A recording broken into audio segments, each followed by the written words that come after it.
So we're using this great power not to pursue conflict, but to really preserve, and I mean in the truest sense of the word, preserve peace. We have this tremendous military, and you know what that is? That's really a great fighting force, but I hope we never have to use it. I really do. You saw an example. You saw an example of that a couple of days ago. So we seek friends, not enemies, but if you dare to threaten our citizens, you do so at your own grave peril.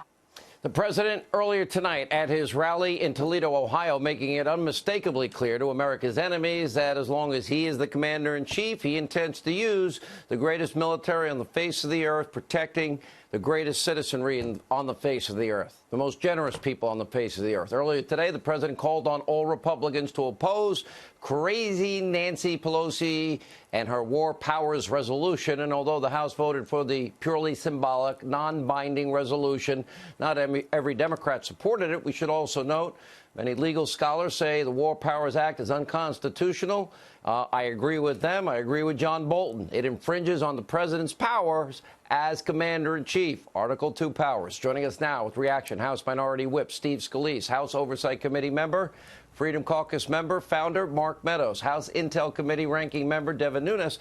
By the way, Devin Nunes would be the guy whose report was vindicated and proven 100% correct, and the compromised congenital liar was proven to lie again. Take a bow, Congressman Nunes. You deserve it, because you took a lot of heat and you told the American people the truth. Thank you, Sean. I appreciate that, and thanks for all your viewers and all your help through the last 3 years. Appreciate it. And the guy that is in the box next to you on our television set, Mark Meadows and his Freedom Caucus, and Jim Jordan and Gates and Ratcliffe and all those guys, they had your back. Correct, Mark Meadows?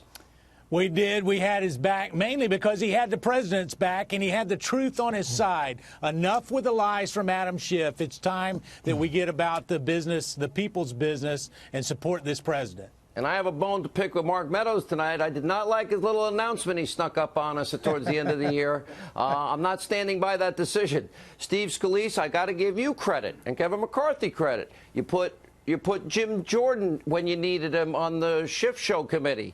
You guys have had the president's back. You've been standing for truth against a lack of due process and everything in between. Good for you, too. Well, thanks, Sean. And you saw Jim do a great job. Devin, of course, getting that information out, the facts out from the very beginning, staying focused on the facts. Look, they started with this hope that they would find a crime, and President Trump didn't commit a crime. President Trump didn't do the things they lied and accused him about, and yet they still impeached him anyway. It was disgraceful. There is a personal vendetta. You can see that Nancy Pelosi and her liberal lieutenants have used to carry out and continue on with this witch hunt. But you know what? The American people have abandoned them. The American people are tired of that kind of personal attack style. They like that President Trump's gotten the economy back on track, and now that he's keeping us safe. And he took out one of the most brutal terrorists in the history of our country, and he should be commended for it. They should be backing him like we all backed Barack Obama when he took out Osama bin Laden. We disagreed with him on a lot of other things, but he got it right with bin Laden. President Trump got it right with Soleimani. The world is a better place with him removed. You know, Devin, I look back and I looked at your memo, and February 2018, McCabe testified FBI wouldn't have sought a FISA warrant without the dirty dossier that Hillary paid for, the Russian dossier. You were proven right. You were proven right on everything in your memo.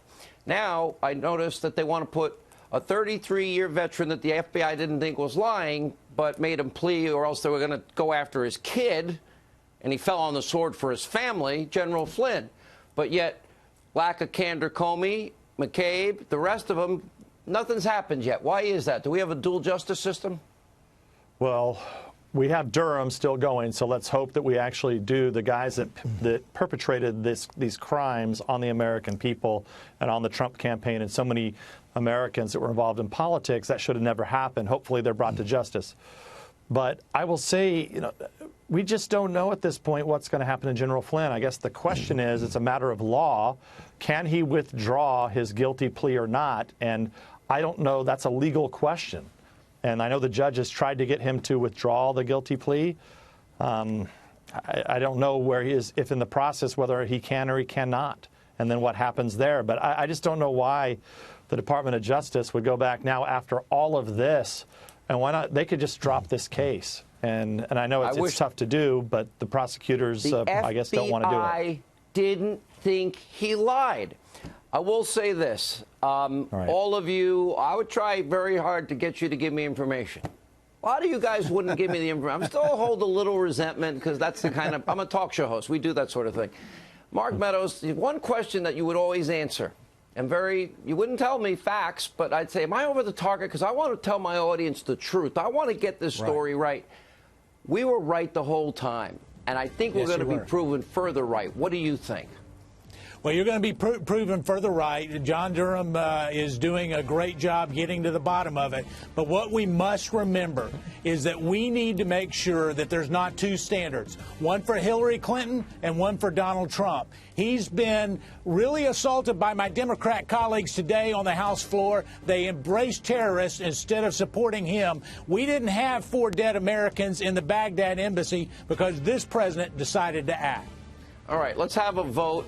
Going to be very fair. Who votes that Mark Meadows better stay in the game? I vote yes.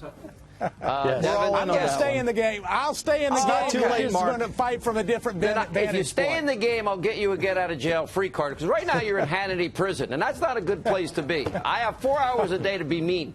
All right, thank you guys. Great job.